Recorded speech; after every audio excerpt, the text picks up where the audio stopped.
Students, आज हम बात करेंगे रेसिडेंशियल ऑफ एन इंडिविजुअल कि रेसिडेंशियल स्टेटस इंडिविजुअल का कैसे कैलकुलेट करते हैं। ये इनकम टैक्स का बहुत मोस्ट इम्पोर्टेंट टॉपिक है। Residential status of an individual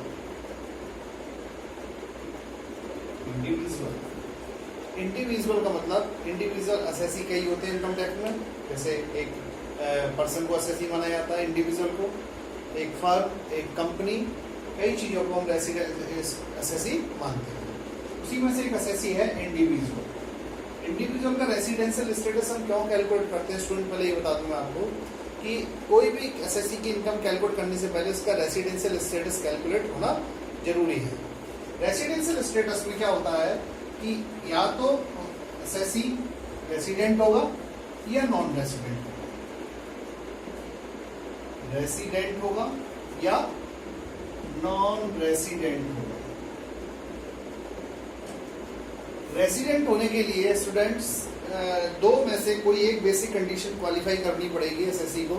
अगर दो में से एक या दोनों क्वालिफाई कर लेता है तो वो रेसिडेंट हो जाता है, और दोनों में से कोई भी बेसिक कंडीशन क्वालिफाई नहीं करता है तो वो नॉन रेसिडेंट हो जाता है। ठीक है स्टूडेंट्स, कंडीशंस क्या है? पहली कंडीशन है कि assessee must be stayed in India in the previous year 182 day at least, यानी कि कम से कम 182 दिन भारत में रहा हो और इंडिया में स्टे किया हो उसने 182 दिन। दूसरी बेसिक कंडीशंस क्या है कि वो प्रीवियस ईयर में तो 60 डेज एट लीस्ट कम से कम, और before previous year in 4 years, यानी कि 4 साल में, प्रीवियस ईयर से पहले के 4 सालों में कम से कम एट लीस्ट 365 दिन भारत में रहा। इन दोनों कंडीशन, दोबारा एक बार और देख रहे कंडीशंस कि एसएससी कम से कम 182 डेज भारत में रहा हो, पहली बेसिक कंडीशन प्रीवियस ईयर में, और दूसरी है कि अगर 182 दिन नहीं रह पा रहा है वो तो प्रीवियस ईयर में 60 दिन, और प्रीवियस ईयर से जस्ट पहले के 4 सालों में कम से कम 365 दिन भारत में रहा हो।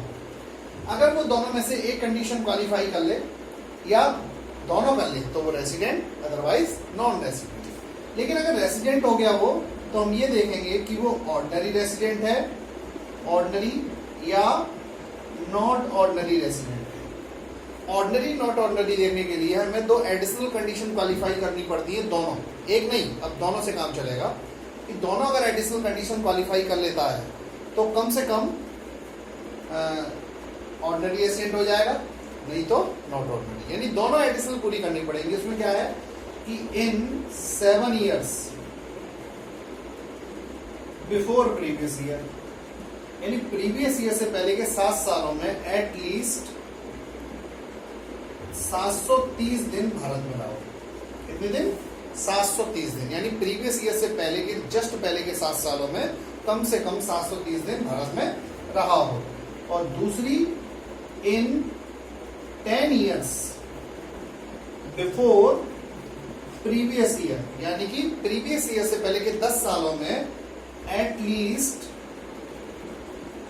2 times बिकम रेसिडेंट, यानी कम से कम 2 बार रेसिडेंट रहा हो। यानी प्रीवियस ईयर से पहले के 10 सालों में कम से कम 2 बार रेसिडेंट रहा हो। अगर दोनों एडिशनल कंडीशन पूरी कर लेता है तो वो ऑर्डिनरी रेसिडेंट हो जाता है, नहीं तो नॉट ऑर्डिनरी रेसिडेंट हो जाता है। ये है बेसिक कंडीशन और एडिशनल कंडीशन, यानी कि बेसिक कंडीशन में से कोई एक क्वालिफाई करनी है या दोनों। एडिशनल दोनों करेगा तभी वो ऑर्डिनरी होगा, नहीं तो वो कौन सा होगा? नॉट ऑर्डिनरी रेसिडेंट होगा। इनके 2 एक्सेप्शन केस हैं। अगर ये 2 एक्सेप्शन केस होंगे तो 60 दिन से काम ना चल के 182 दिन से ही काम चलेगा। पहला, कोई भी इंडियन पर्सन इंडिया से बाहर जाता है एम्प्लॉयमेंट के लिए या किसी भी शिप पर काम करते हुए, तो उसे 60 दिन के स्थान पर 182 दिन ही भारत में रहना पड़ेगा अगर कंडीशन क्वालिफाई करनी है तो। एक बार और बता दूं कि अगर वो इंडियन पर्सन है और इंडिया से बाहर जाता है एम्प्लॉयमेंट के लिए, या किसी भी शिप पर crew of member of ship, यानी कि अगर पर्सन है क्रू मेंबरशिप का, तो उसे कम से कम 182 दिन ही भारत में रहना पड़ेगा प्रीवियस ईयर में, अगर वैसे रेसिडेंट होना है तो। दूसरा एक्सेप्शन केस, कोई भी इंडियन मूल का व्यक्ति यानी इंडियन ऑर्गन पर्सन इंडिया से बाहर रहता था, पहली बार प्रीवियस ईयर में इंडिया आया, तो उसे भी 160 दिन की in place of 60 days 182 day at least Bharat में रहना पड़ेगा, उसे कंडीशन फुलफिल। तो ये है रेसिडेंशियल स्टेटस, जो हमें कैलकुलेट करना पड़ता है कि कौन सी इनकम किसके लिए टैक्सेबल होगी, किसके लिए नहीं होगी। तो स्टूडेंट थोड़ा सा रिवाइज करें और समझ में आ गया होगा। प्रॉब्लम होगी तो अगले लेक्चर में आपको इसकी सोल्यूशन, ठीक।